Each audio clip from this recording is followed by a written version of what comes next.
Era già successo 10 anni fa, nelle stesse acque intorno all'arcipelago di Los Roques davanti a Caracas in Venezuela.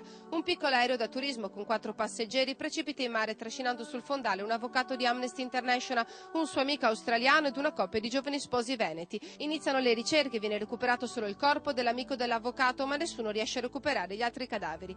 4 gennaio 2008, stessa rotta, stesso incidente. Un bimotore con a bordo 14 passeggeri scompare dai radar dell'aeroporto sull'isola di Gran Roque. Tra i dispersi ci sono 8 connazionali, tra cui una famiglia trevigiana, i Durante, papà Paolo, 40enne, informatico della Benetton, mamma Bruna, 42 anni, stilista, e le piccole Sofia ed Emma, di 6 e 8 anni.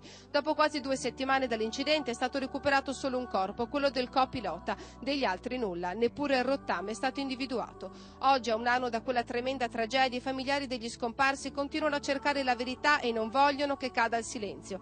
La sorella di Bruna, Alessia, abita a Ponzano, poco distante dalla casa in cui vivevano le sue nipotine.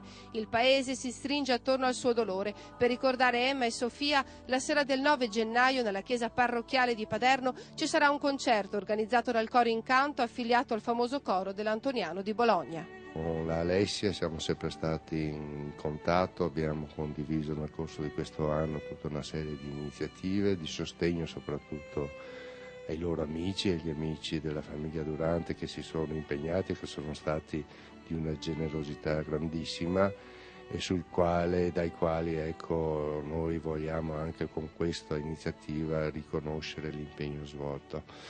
Un impegno che vorremmo che fosse in qualche maniera condiviso anche dalle altre istituzioni, per far sì che la ricerca della verità su questa vicenda arrivi a un elemento di certezza.